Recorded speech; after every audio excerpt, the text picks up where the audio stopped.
अब आगे। दिल्ली, सूर्यवंशी भवन। करणवीर जी अथर्व से बोले, तुम्हारे घर में तुम्हारे दादा मोहन व्हीलचेयर पर आ चुके हो। उन्हें अचानक ही शरीर के आदेश से मिला हुआ मर गया, जिससे वह व्हीलचेयर पर बैठ गए हैं। उनकी बात सुनकर अथर्व पहले तो चौंक गया, लेकिन फिर खुद को नॉर्मल करते हुए बोला, तो मैं क्या करूं, अगर वह पैरालाइज हो गए हैं तो उनकी किस्मत में जो लिखा है वही उनके साथ हो रहा है। तभी करणवीर जी बोले, क्या तुम्हें अपने दादी के लिए बुरा नहीं लग रहा? वह कितना प्यार करती है तुमसे, तुम्हें एक बार देखने के लिए भी तड़प रही है। वह उनकी बातें सुनकर अथर्व चीरते हुए बोला, देखिए मेरी दादी को लेकर मुझे इमोशनल करने की कोशिश मत कीजिए, वहां पर उनका ध्यान रखने के लिए बहुत से लोग हैं। करणवीर जी बोले, तुम्हारा चाचा रंजीत ठाकुर पर 2 बार जानलेवा हमला हो चुका है और 3 दिन पहले ही वह अस्पताल से डिस्चार्ज हुए हैं। और सबसे हारने की बात जानते हो क्या है? तुम्हारे घर वाले इन सब घटनाओं को महत्व एक एक्सीडेंट मान रहे हैं, लेकिन ऐसा बिल्कुल भी नहीं है। वह लोग जानते ही नहीं कि उनका दुश्मन कौन है, तब वह खुद को बचाएंगे कैसे? अथर्व ने कुछ देर उन्हें घूरकर देखा और फिर बोला, और आपको ऐसा क्यों लगता है कि मैं अब भी वहां जाऊंगा? उन्हें कानून के पास जाना चाहिए। उसकी बात सुनकर करणवीर जी बोले, अगर अपनी दादी से थोड़ा बहुत प्यार करते हो तो तुम जरूर जाओगे, और अगर तुम नहीं गए तो मैं तुम्हारा राज सबको बता दूंगा, जो तुम समझते हो कि कोई नहीं जानता। उनकी बातें सुनकर अथर्व बोला, ऐसा कौन सा राज है मेरे बारे में जो कोई नहीं जानता? करणवीर जी मुस्कुराते हुए बोले, डेविल सबको लगता है ऐसा, या फिर कहूं कि तुमने सबको ऐसा यकीन दिलाया है कि डेविल तुमसे अलग हो गया है, लेकिन मैं जानता हूं कि अथर्व और डेविल आपस में मिल चुके हैं और अब तुम अथर्व से ज्यादा डेविल के रूप में ज्यादा काम करते हो। ये सब सुनकर अथर्व की आंखें खुली की खुली रह गई। वह बुरी तरह चौंक गया था, जो उसके बारे में कोई नहीं जानता था वह करणवीर सूर्यवंशी जानता है। वह हकलाते हुए बोला, यह आपके क्या कह रहे हैं? ऐसा कुछ नहीं है। उसकी बातें सुनकर करणवीर जी बोले, देखो अथर्व, मैं दादा हूँ तुम्हारा और मैं चाहता हूँ कि उन्होंने तुम्हें हम तक पहुँचा है, तुम उनको कुछ समय के लिए प्रोडक्ट करो। तुम्हारा मिशन अलग है और तुम वहाँ अकेले नहीं जाओगे, अक्षत और वंश के साथ साथ अमन भी तुम्हारे साथ जाएगा। अथर्व बोला, कितने टाइम के लिए जाना है? करणवीर जी अपनी खुशी छुपाते हुए बोले, बस 7 महीने। अथर्व नहीं कुछ नहीं कहा, फिर वह नहीं घूरते हुए बोल, किसकी सिफारिश पर आपने ये सब किया? उसकी बातें सुनकर करणवीर जी दांत दिखाते हुए बोले, वंश। अथर्व खड़ा हुआ और वहां से जाते हुए बोला, कोई हिंट जिसमें ठाकुर परिवार के दुश्मन तक पहुंच सको? करणवीर जी वहां पर जाओ और खुद पता लगाओ। मैं जरा अब चुनाव प्रचार में बिजी रहूंगा तो तुमसे बात कम ही होगी। मिशन की डिटेल तुम्हें वही भेज दी जाएगी, अब जो नीचे वंश तुम्हारा वेट कर रहा है। उनकी बातें सुनकर अथर्व नीचे आया तो वह हंस वही सोफे पर बैठा हुआ था। अथर्व को देखते ही वह हंस उसके गले लग गया और वह भी उसे वापस ठाकुर हवेली जाने के लिए कहने लगा। अथर्व ने बोल दिया कि वह वापस जाने के लिए तैयार है। उसके बाद सुनकर वंश खुशी से उछल पड़ा। फिर वह तीनों अथर्व के कमरे में चले गए। कमरे में जाकर वह तीनों एक दूसरे के साथ मस्ती करने लगे। हंसी मजाक के दौरान अथर्व की शर्ट खींच गई तो वंश और अक्षत ने उसके गले पर नाखून के निशान देख लिए। उसके निशान देखकर वंश बोला, तुम वहां पर ऐसे गुल खिला रहे थे अथर्व, तुझे नहीं लगता कि ऐसा करने पर तो फंस सकते हो? उनकी बातें सुनकर अथर्व ने उनकी नजरों का पीछा किया और अपने गले पर हाथ फेरते हुए बोला, जैसा तुम सोच रहे हो वैसा कुछ नहीं है, किसी के अलावा मैं आज तक कुछ नहीं किया, और इतना भी तभी होता है जब कोई और रास्ता नहीं होता। वैसे क्या हाल है तेरे? अब तो बिल्कुल ठीक लग रहा है। वंश बोला, फिक्र मत कर, मैं ऐसे ही किसी के लिए रो रो कर अपने घर वालों को हट नहीं कर सकता। अक्षत यकीन नहीं होता कि वह मोनिका इतनी बड़ी धोखेबाज निकलेगी। अथर्व ने बंद के चेहरे पर फिर से वही दर्द देखा जो 1 साल पहले था, तो वह बोल, तेरे कहने पर वश में कभी उसे लड़की के पीछे नहीं गया, लेकिन अगर वह खुद मेरे सामने आ गई तब मैं उसे छोड़ूंगा भी नहीं। अथर्व को गुस्सा होते देखकर वह दोनों बातों को घूमने लगे। वंश बोला, तुम खुश नहीं हो? तुम इतने साल के बाद अपनी दादी से मिलोगे? उसकी बातें सुनकर अथर्व ने उसे गोरा और बोला, दादी के साथ साथ वह सब लोग भी मेरे सामने होंगे जिसे मैं बेइंतहा नफरत करता हूं। अब अगर वहां पर मुझे कुछ भी हुआ तो इसकी गारंटी मैं नहीं लूंगा। मैं तब तक चुप रहूंगा जब तक वह लोग मुझे परेशान नहीं करेंगे। फैंस न्यूज की बातें सुनकर कहा, अरे वह सब चाहते हैं कि तुम वापस आ जाओ, इसलिए उनमें से कोई तुम्हें परेशान नहीं करेगा और मैं रंजीत अंकल से इस बारे में बात कर लूंगा। वैसे कब जा रहे हो? अथर्व ने कहा, तुम दोनों कब आओगे? वंश ने उसकी बातों का जवाब देते हो कहा, तेरे जाने की 2 दिन बाद ही हम आ जाएंगे, तब तक तुम वहां सहज भी हो जाओगे। और हाँ, लक्ष्य नहीं, वही अपने घर के पास ही हमारे लिए एक फ्लैट देख लिया है, तो हम तेरे साथ नहीं रह सकते। पिछले महीने ही उसके पापा का ट्रांसफर मुंबई में हुआ है। अथर्व ने हमें सर हिलाया और बोला, मैं कल सुबह चला जाऊंगा, जितना जल्दी काम खत्म होगा उतनी जल्दी वापस आ जाऊंगा। ठाकुर हवेली। सब लोग अपने अपने कामों से लौट आए थे। सब लोग हाल में ही बैठे हुए थे। डिनर की तैयारी चल रही थी। राकेश और सब लोग आदित्य की बेटी किया के साथ खेल रहे थे जब रंजीत अपने कमरे से घबराया हुआ माँ माँ करते हुए वहां आया। मोहन जी भी अपनी व्हीलचेयर पर बैठे हुए थे। आदित्य की साली आध्या भी वहीं पर अपनी भांजी के साथ खेल रही थी। सब लोग रंजीत को देखकर खड़े हो गए। मीनल जी उसके पास गईं और उसे शांत करते हुए बोली, रंजीत बेटा क्या हुआ, तुम इतने घबराए हुए क्यों हो। रंजीत जी ने उनकी बातों का जवाब देते हुए कहा, माँ वह अथर्व। उसके बाद पूरी सुने बिना ही मीनल सी घबरा गई। वहीं बाकी सब भी थोड़ी टेंशन में आ गई। राकेश ने रोहिणी की तरफ देखा तो वह बुरी तरह डर गई थी और उसकी आंखों में आंसू भी जमा हो गए थे। मीनल जी डरते हुए बोली, क्या हुआ मेरे अर्थ को बता जल्दी, मुझे बस बहुत डर लग रहा है, बताता क्यों नहीं कुछ। मीनल सी चिल्ला दी। रंजीत जी ने देखा कि उसकी माँ और भाभी दोनों ही डर गई थी तो उसने अपनी गलती का एहसास हुआ और बोला, माँ अथर्व कल वापस आ रहा है हमारे पास।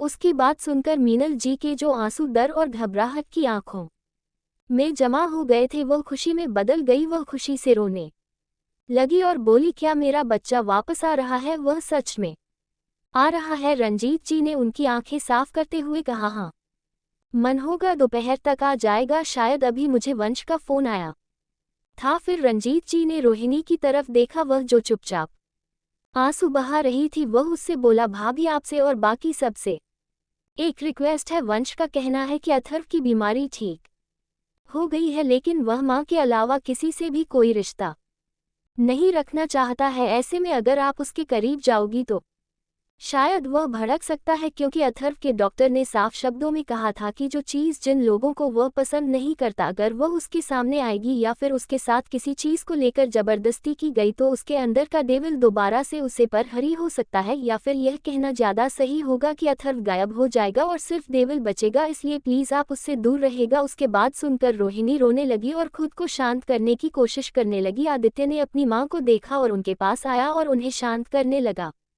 आदित्य अपनी माँ के पास जाकर बोला, मैन अगर मुझे उसे दिन से पहले आपके मन की बात पता चल जाती तो मैं उसे दिन उसे रॉकी की बात नहीं मानता। मैं अथर्व पर वह इंसान नहीं लगता और ना ही वह कभी यहाँ से जाता। मुझे लगता है कि वह आपके और पापा के बीच झगड़े की वजह बनता है, इसलिए मैं नहीं चाहता था कि वह यहाँ रहे और आप दोनों झगड़ते रहे। आपको पता है जब वह छोटा था तब स्कूल में झगड़कर पापा का पर चढ़ा कर रखता था, तब मैंने उसे समझाया था कि वह झगड़ा ना करे तो वह आराम से मेरी बात मान लेता था, लेकिन अब शायद ही वह मेरी कोई भी बात सुनी। लेकिन मैं पूरी कोशिश करूंगा कि वह हमें ना सही आपको माफ़ कर दे।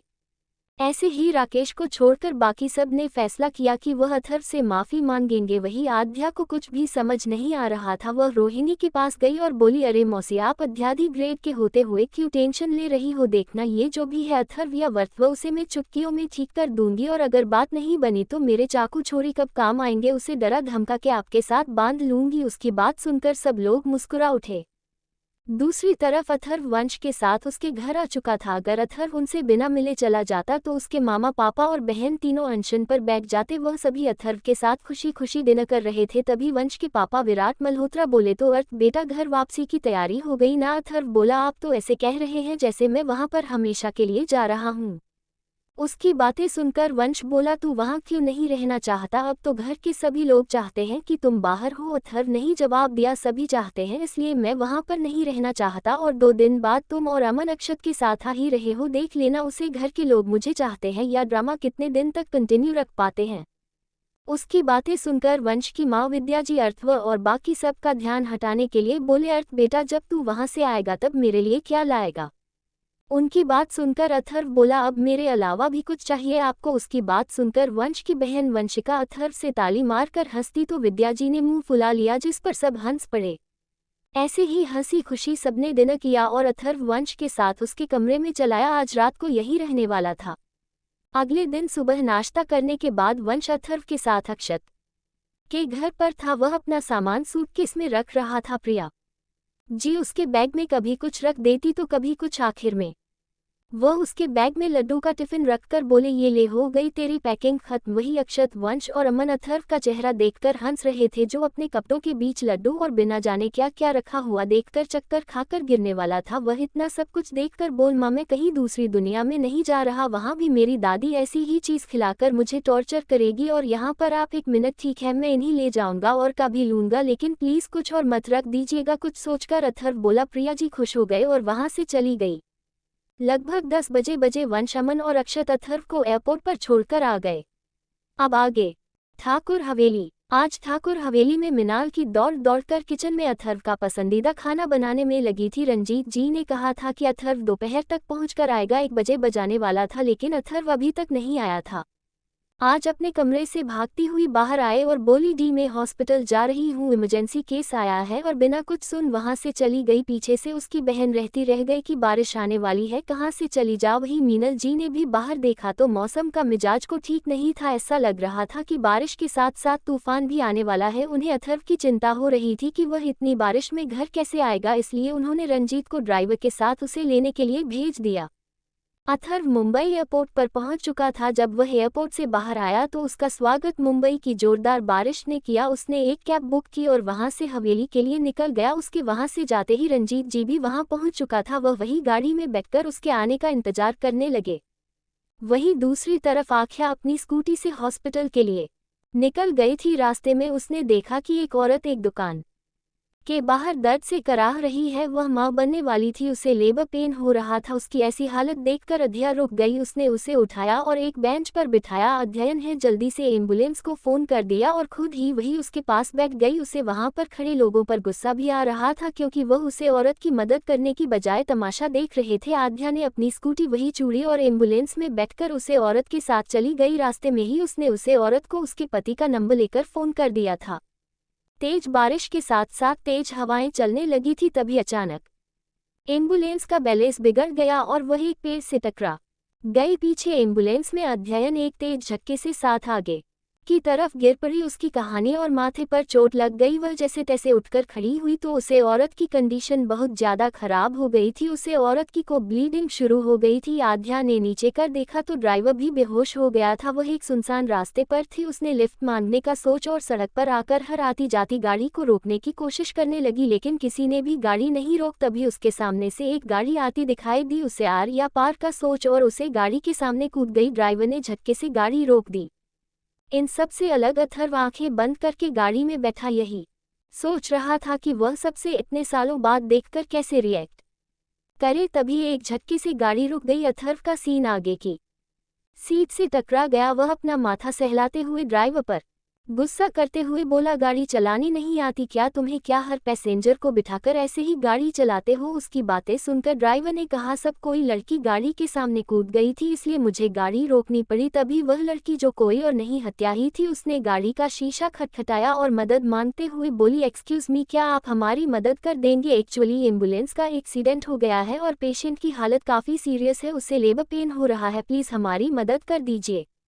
ड्राइवर ने अथर्व की तरफ देखा तो वह बोला, ये लड़की झूठ भी बोल सकती है, क्या पता इसके साथ कर हमें लूटने के लिए तैयार बैठे हो, ये हमें वहां पर ले जाकर मरवा दे, तुम गाड़ी आगे बढ़ाओ। अथर्व की बातें सुनकर आज्ञा का गुस्सा लावे की तरफ फट पड़ा और वह गुस्से से चिल्लाते हुए बोले, अबे बिना दिमाग के इंसान तो अंधे हो गए हो क्या? तुम्हें मेरी हालत देखकर मैं डाकू की पार्टनर लगती हूँ? फिर वह ड्राइवर की तरफ देखकर बोली, देखो प्लीज हमारी मदद कर दो, वह औरत बहुत तकलीफ में है, उसे बच्चों की जान जा सकती है, एक माँ अपना बच्चा को देगी, प्लीज मेरी मदद कीजिए। आध्या के खुद पर चिल्लाने से अथर्व को बहुत गुस्सा आया, लेकिन तभी ड्राइवर गाड़ी से उतारकर उसे लड़की के साथ जाते हुए बोला, साहब मैं देख कर आता हूँ कि क्या बात है।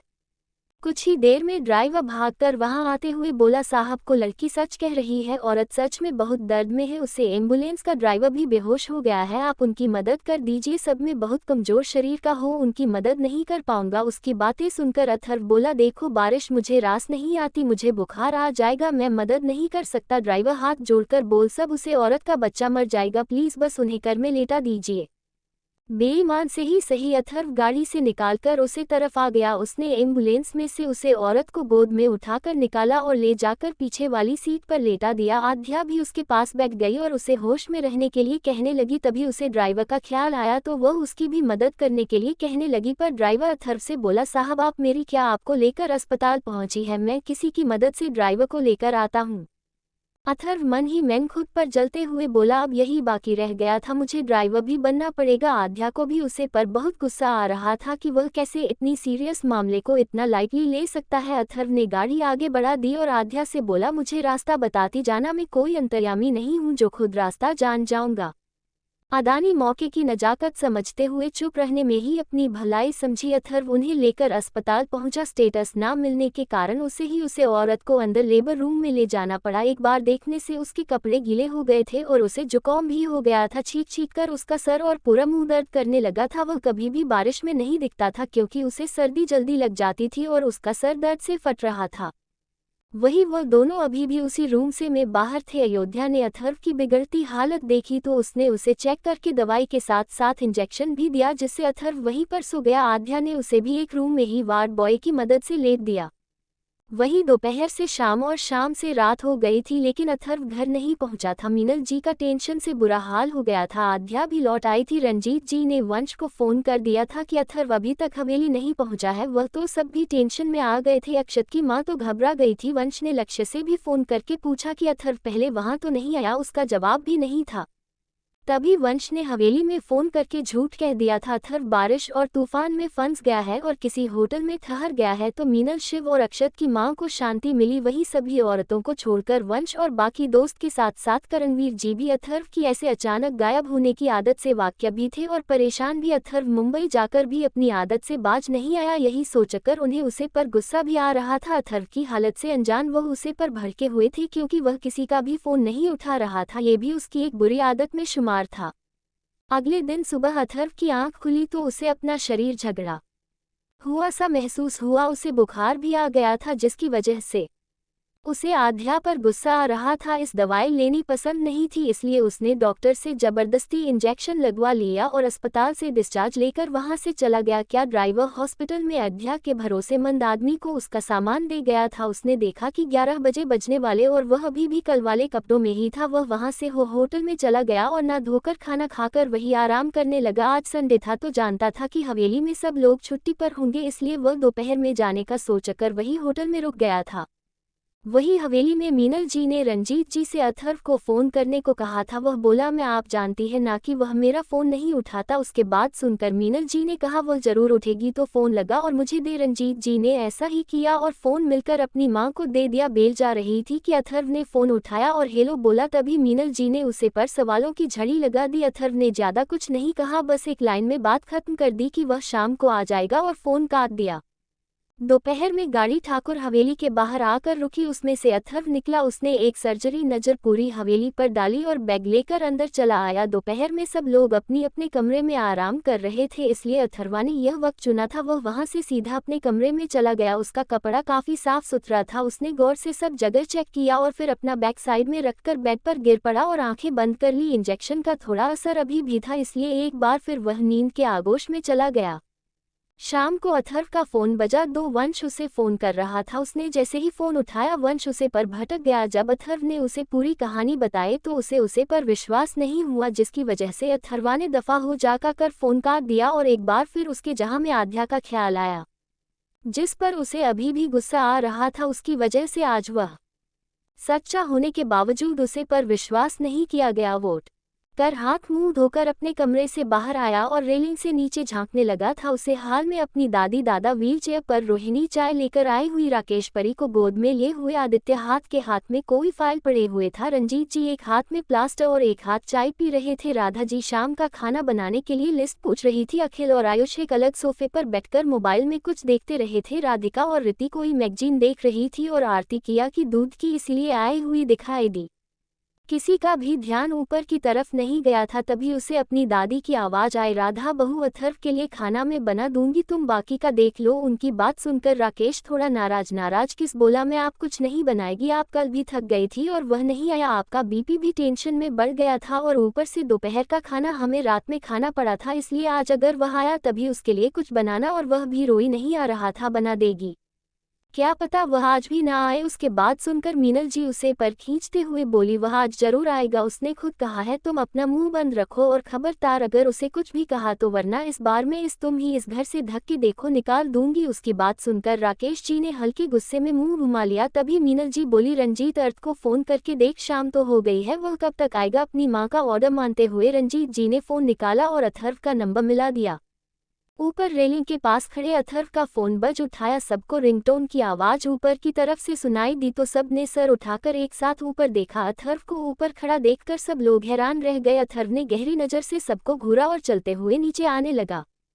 वहीं मीनल जी अथर्व को देखकर हद से ज्यादा इमोशनल हो गई थी और रोते हुए उसकी हिचकियां बन गई थी। अथर्व ने आगे बढ़ाकर उन्हें बहुत ही प्यार से अपने गले से लगा लिया और उन्हें चुप करवाने लगा। कुछ देर तक वह उनके गले लगे रोती रहे, फिर उसके कंधे पर हाथ रख उसे महसूस करने वालों की क्या सच में अथर्व उनके सामने है। उसके शरीर की शक्ति देखकर वह हैरान रह गई और घबराते हुए बोली, यह क्या हाल बना रखा है तुमने अपना, ये तेरा शरीर पत्थर सा कैसे बन गया। उनकी बात सुनकर अथर्व बनी उनका हाथ पकड़ लिया और बोला, इसे बॉडी कहते हैं दादी, ताकि मेरा आपके बेटे की तरह हाल ना हो जाए। यह बात उसने रंजीत जी की तरफ इशारा करते हुए कही थी, जिसकी वजह से रंजीत जी का मुंह गुस्से से फूल गया। फिर वह मोहन जी की तरफ बढ़ा और उनके पैर छूते हुए बोला, साथ ही आपके पति की तरह भी। अब मोहन जी का मुंह भी भूल गया आगे कोई कुछ बोलना। तभी अथर्व को एक के बाद एक चीज का आंसर हो गई। जब वह थोड़ा नॉर्मल सा हुआ तो मीनल जी उससे बोली, क्या हुआ है बेटा, तेरी तबीयत ठीक नहीं है क्या। अथर्वा ने उनके बात का जवाब देते हुए कहा, दादी मुझे थोड़ी सी सर्दी हो गई है, कल मैं बारिश में फंस गया था और एक बार फिर उसे ठीक मेरी तभी। आरती बोली, दादी मैं अर्थ के लिए काढ़ा बनाकर लाती हूँ, देखना सर्दी 2 मिनट में छूमंतर हो जाएगी। अथर्व खाते हुए मना करने लगा, लेकिन मीनल जी ने उसका हाथ पकड़ लिया और आरती से जल्दी काढ़ा बनाकर लाने को कहा।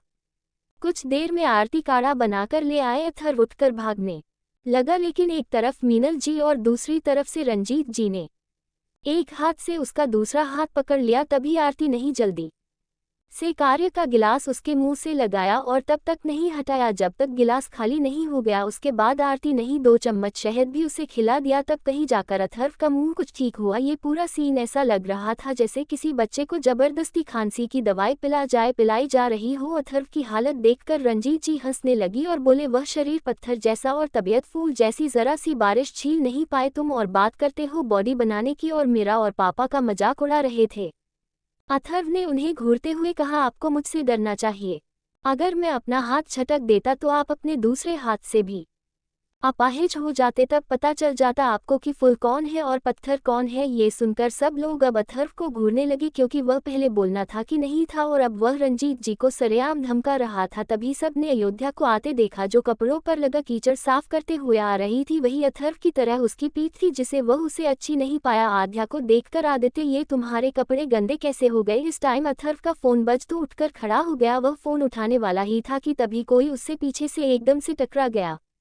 वही आध्या जब सोफे के पास पहुंची तो उसका पैर फिसल गया और वह सामने खड़े अथर्व से पीछे से टकरा गई। अथर्व का फोन उसके हाथ से छूटकर गिर गया। अथर्व जैसे ही पीछे मुद्दा तो सामने खड़ी आध्या को देखकर उसका गुस्सा साथ में आसमान पर पहुंच गया। वही अध्याय ने भी जब अथर्व को देखा तो उसकी भी शक्ल बुरी तरह बिगड़ गई और अगले ही पाल ठाकुर हवेली में उन दोनों के मुंह से एक साथ निकला, तुम please like, comment and subscribe दिल।